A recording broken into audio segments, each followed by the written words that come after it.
Hello, Bernie? Yes, this is Edwardo. How are things down on the farm? That's good. Me?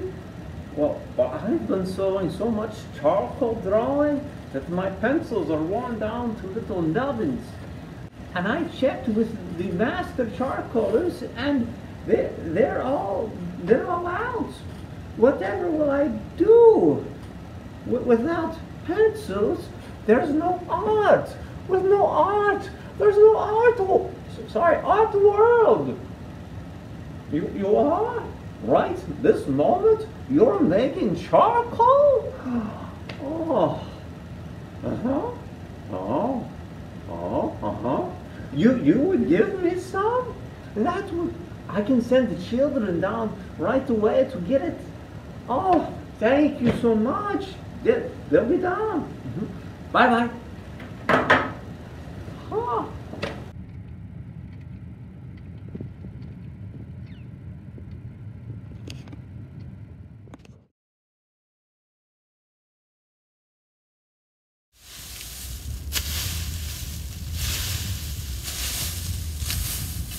Well, howdy. So Eddie needs some charred coal. Yeah, you ever hear of biochar before? Well, biochar, the bio part comes from biology. The ology part, you know what that means? To study something. There's all kinds of ologies out there, which means there's all kinds of people just studying real hard on things. Now there'll be microbiology, small life. There's anthropology, psychology, theology, archaeology, psychology. There's just a lot of ologies. Yeah, you boys ever try to study something real hard because you really wanted to understand it? Girology. Well, let me tell you, there's a lot of boys that studied that subject and they all get like C+ or worse. You know, the female species, they be one of life's great mysteries. Let me tell you, when you figure it out, you teach the course and I'll come be a pupil. Now, back to charcoal. Biochar means charcoal with life. And think of charcoal as being a condominium. It's got lots of little holes in it.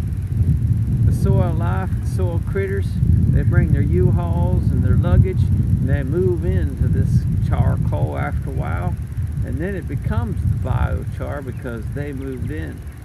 Now they tell you don't use it in the first year because it's kind of acidic, and just charcoal without the life in it ain't all that special. So you got to let it condition by letting it sit on a pile for, you know, months, a year, whatever time frame you have, and let it become natural like for a while. Then work it into your soils. They say that people use this in the Amazon jungle. The natives, they worked it into the soil, improved the soil for hundreds, even thousands of years, so it has a long-term effect. That is, if it works like they say. Let me show you. I've been doing some different things here to the garden. I'll show you the side I'm using it on and the side I'm not. This here half of the garden is where I have the biochar. Started out real thick at these stakes, and then it gets lighter as it gets to about halfway being about right here. Then this half of the garden has no biochar, just to kind of try to show this is the control. See what it'd be like without biochar versus what it's like with. Now, of course, this is a boring time of the year for you to see the garden. It hasn't been planted yet, but I can't tell you the biochar exactly has worked wonders for me yet in the past 3 years. Have not seen huge noticeable differences. Now, with carrots, the carrots seem to like it pretty well. They used to grow down about this far and split off little side branches of the roots because it hit this hard pan. Not hard pan, but clay. And now with the biochar parts, they grow down better. The carrots seem to definitely prefer the charcoal area. Another thing, last spring when I was hoeing the row out, kind of like this to try to get ready for spring planting, that side with no char was all wet and compacted. This side with the biochar, I could hoe right in and had drained the water out better and just more tilth, better, you know. So it's a lot more work, so it's going to have to yield some results. How much work? Well, I'm glad you asked. Let's show you. Here you see the barrel. I just got done making this barrel this week, and you can see down in here, if I get in real close, you can see the flames in there. You can see the stack, and it's doing sort of a roar noise. See, there's no smoke coming out of the stack, which is a good thing. I mean, it's a pretty clean burn. I threw some old black walnut hulls or black walnuts in here in the shell, and it's burning the shells down. And it's about ready to open up and see what we have. If you watch this, I'm going to throw spit. Anyhow, you're supposed to put water at the bottom of the barrel. When it steams off instantly, it's time to flip out, which is what this is doing. So, okay, here you can see I just dumped the barrel. See all that smoke, steam rolling out. We've got a whole pile of walnuts in there, maybe half what we started with or less. And oh my, I don't know if it's going to be good biochar, if it's just plain burned up. But we're going to spray this down with some water and see if we have charcoal here or what we have.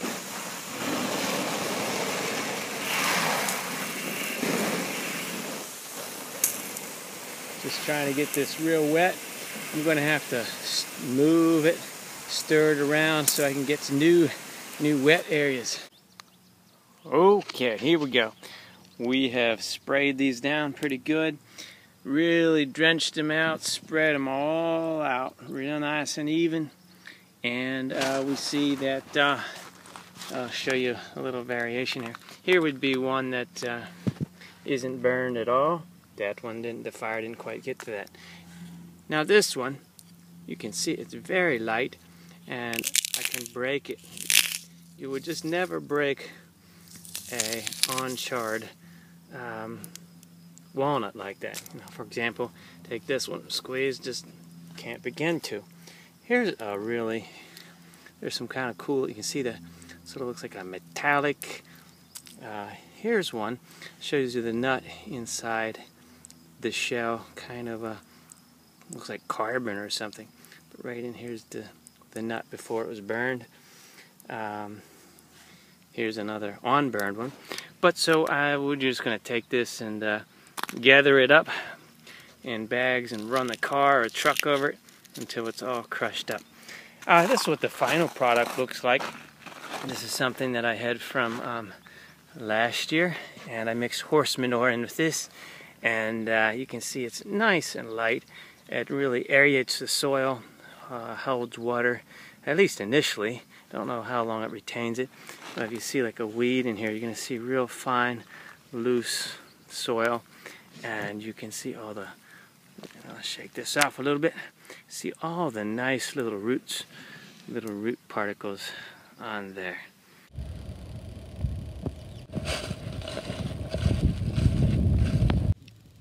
Well, yeah, it'd be a cold day on the farm.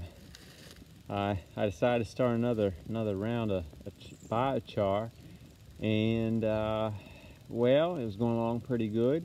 Started early in the morning, came back, getting close to noon. Looked out this way, and I said, "What's all that fire? It's not in the barrel anymore." Well, what I did is I started some biochar. I had a big pile of dried wood right next to it, and it caught fire. It's too hot. So I decided, well, I don't want to lose all that wood. I'm going to cover it up with dirt. So I took a shovel, started covering that flaming pile of dried wood up with dirt, and we're going to see if we can make a little biochar out of that. It's kind of hard to know how to go. Let me show you what it looks like up close. Now you can see that I scraped up a lot of dirt here and threw it on top of this pile of what was flaming little boards about this size. And I've been planning to make lots of biochar over a period of months. Just put it in the barrel, this barrel here, whenever I had time, and it would have been a slow process, but we'll see what comes of this, if it's a happy accident or if it's just loss of all that wood. But so learn something. If you want to make biochar, keep your barrel away from your supply of wood. That makes for more work, but well, and then you won't burn it all up all at once. This pile's been covered over for about half a day with just loose dirt from nearby. I don't know if it's ready yet, so I might dig into the end of it a little bit, see if we got mostly biochar, if we got a lot of raw sticks yet. So when I went back into the house, I realized I couldn't find my trash can. Well, that made me remember I brought the trash can out here. I sat it over there, right where you see some lighter colored ash. It caught on fire too. You live and you learn.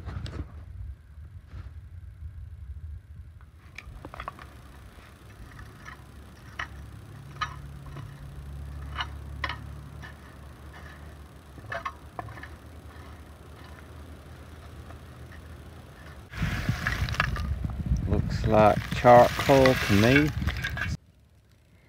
Well, at this point, I think it's safe to say that what began as an accident is actually a happy accident.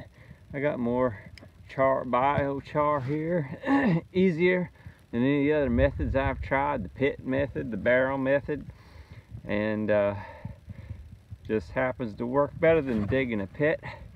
You just got to have a little spare dirt laying right there on the surface to cover your pile when you think it's burning nice and good. I don't know if you can see the charcoal I've already got dug out. Here you can see kind of toward the top where the dirt's resting on them. They don't seem to burn down quite so nice. But there in the center, it's all pretty much just burned up real nice little crumblies. Another variable that could make a difference is that I started with these real dry little pieces of pine.